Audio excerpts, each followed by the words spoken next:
The next petition is going to be the consideration together of 8 petitions, all relating to the review of the SPSO. The wording and information contained in all 8 petitions is identical. PE 1342 is by Phyllis and Robert French. PE 1343 is by Sandra Smith. PE 1344 is by Philip Hawthorne. PE 1345 is by James Smith. PE 1346 is by William Whiteside. PE 1347 is by Christina Cumming. PE 1348 is by Mr and Mrs Corbett. And PE 1349 is by Iris Innes. And the petitions call on the Scottish Parliament to urge the Scottish Government to commission an independent review of the Scottish Public Services Ombudsman to make it more accountable for its performance, including the extent to which its investigations are fair and robust, and to widen its remit so that it can enforce recommendations it makes following investigations into the actions of public bodies. Alex Neil MSP is with us this afternoon and would like to speak to these petitions. Thank you very much indeed, Convener. Can I say probably we could have added a substantial number of other people to submit a similar petition, and I believe there's a letter of support from Murdo Fraser MSP who supports this petition given his experience with constituents. And I know that Michael Matheson MSP is very supportive as well, and informally I've spoken to others who are of the same view. I think broadly, and let me say right away, some of these petitioners are people who have had their case found in their favour by the Ombudsman.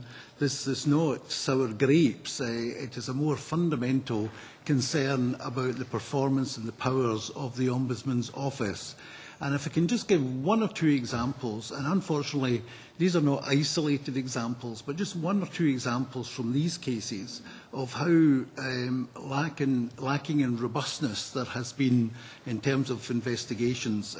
One of these petitioners had her case take 3.5 years to be resolved, and even at the end of that 3.5-year period, the final report was so full of factual inaccuracies, in her view, it wasn't worth the paper it was written on.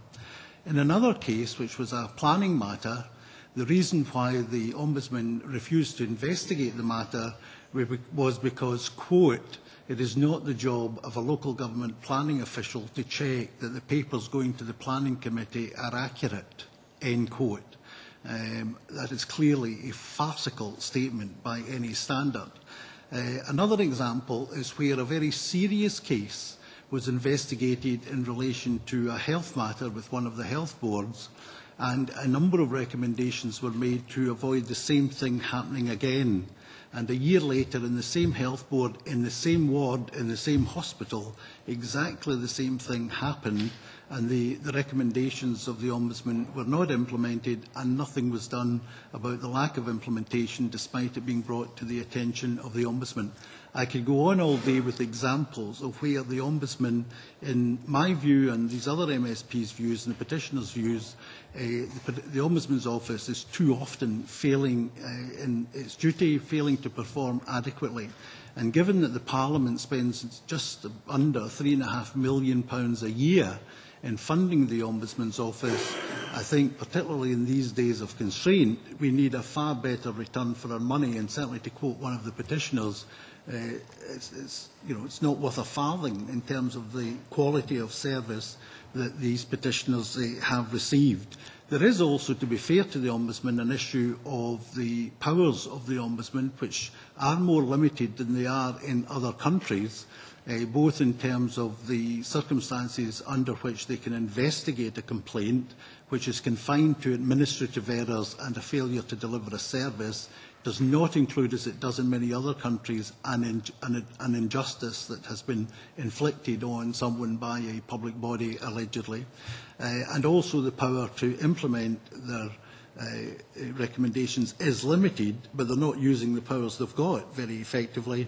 And the other big issue is that if the incident hasn't happened in the previous 12 months, even if it's only 15 or 18 months ago, and there's been a good reason why it hasn't come to the Ombudsman still cannot investigate it because there is a time-lapse period. So in all of this, I think what we've got to bear in mind, Convener, is the Ombudsman is the last resort for people. And, you know, most people do not have the money to take public bodies to court, particularly if the public body then threatens to charge them the legal expenses for the public body if they lose as well as their own legal expenses. And particularly for people of modest income, they really do rely on the Ombudsman for sorting out a problem that has arisen. And to be quite frank, it's just not performing to anything like the standard that's required. And the petitioners, myself, Murdo Fraser, Michael Matheson, and I know other MSPs and many other people who have used the Ombudsman are very strongly of the view that the time has come to have a fairly fundamental look, A, at the performance and B, at the powers of the Ombudsman, with a view to getting far, far greater return for the £3.5 million worth of taxpayers' money that it's using up every year. Okay, thanks very much. Do members have any questions or suggestions how we take this petition forward? John, and then Anne. Commissioner, I think Mr Neil's right in terms of the situation with the Ombudsman. Certainly in the Local Government and Communities Committee, we received a report from the Scottish Public Services Ombudsman, and during that exchange at that committee, the issue of the powers of the Ombudsman came up, and the Ombudsman made it quite clear that there had been a situation where he would have liked to have named a particular local authority. He didn't name the authority at the committee, but what he said is that the powers to enforce the recommendations were lacking in terms of, because when the Public Services Ombudsman was established, we didn't put into place as a parliament or as a government the powers to actually get these recommendations carried forward. So we do have a situation, and Mr Neil's right in terms of the issue that people find themselves in.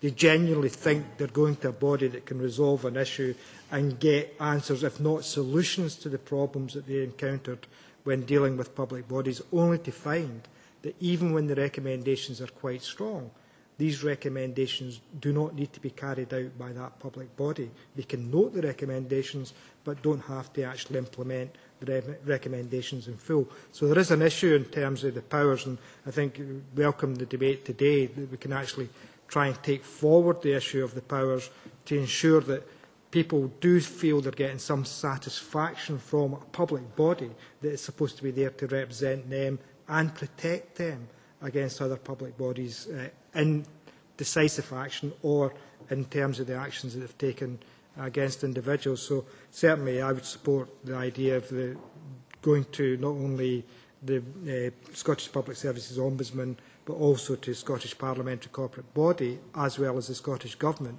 to ask them if they would be willing to come back to us to say whether or not there has been any review on the remit of the body, as well as the issue regarding the increasing the powers or the implementation powers of recommendations that the Ombudsman may make. But I think Mr Neil and others, the petitioners, have identified maybe during that process we have to also have a look at the remit of the Public Services Ombudsman to say, is it fulfilling the remit that we expected of it, and is it delivering for the people of Scotland what they expect of an Ombudsman in Scotland today? Thanks. Anne? Yeah, I think the petitioners have done a great public service in bringing these petitions forward. The Scottish Public Services Ombudsman should be a people's champion, and I had somebody in my office say to me that they would go to the judge in the Sunday Mail before they went back to the Scottish Public Services Ombudsman.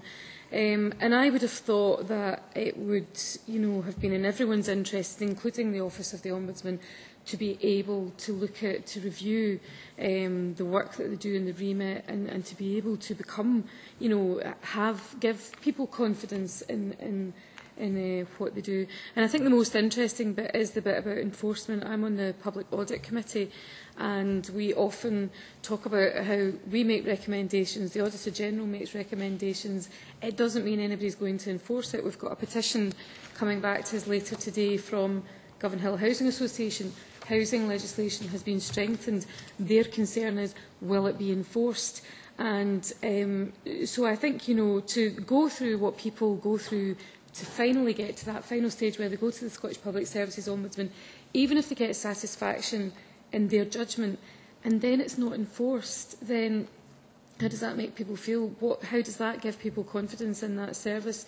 And I think, as the Minister said, times are tight financially. We're spending over £3 million, I think you said, on this every year. So we have to make sure that every single penny of that money is working for the people of Scotland. And so I just would be very supportive of writing to the various bodies, and also writing to the Ombudsman and asking, would they welcome an enforcement an ability to be able to enforce their recommendations, and just to find out what their thoughts are on everything that the petitioners are calling for. Okay, thanks very much. Any other points? Okay, so petition will be continued, and the Scottish Government, Scottish Parliamentary Corporate Body. Convener, could I? Yes, of Forgive course. me. Sorry, I thought there was someone else lined up. I'm a bit slow on this. Can I just take us back probably a few decades, because when ombudsmen were first mentioned, and I think it was a Scandinavian import, the whole idea was that this would be a person who actually didn't have any powers other than investigative, so that he wasn't a court of appeal, but that he would have a status within his society where he wouldn't be ignored. And incidentally, he wouldn't make some of the daft comments that Mr. Neil has put before us. The idea originally was that the Ombudsman would investigate something, and if he did point out malpractice, people would actually say, yeah, sorry, got it wrong, let's put it right. And that would be the end of it. There would be no need for enforcement powers. Now, if we're asking for enforcement powers, then I think we need to recognise, if my memory is right, that we're changing the nature of the beast. And that always worries me, because effectively we're building in another layer of a kind of court of appeal. And that's something which within any legal or semi-legal system I think we should be trying to avoid, because it just means the persistent litigant has got somewhere else to go, and actually it all gets lost in the churn. So can I just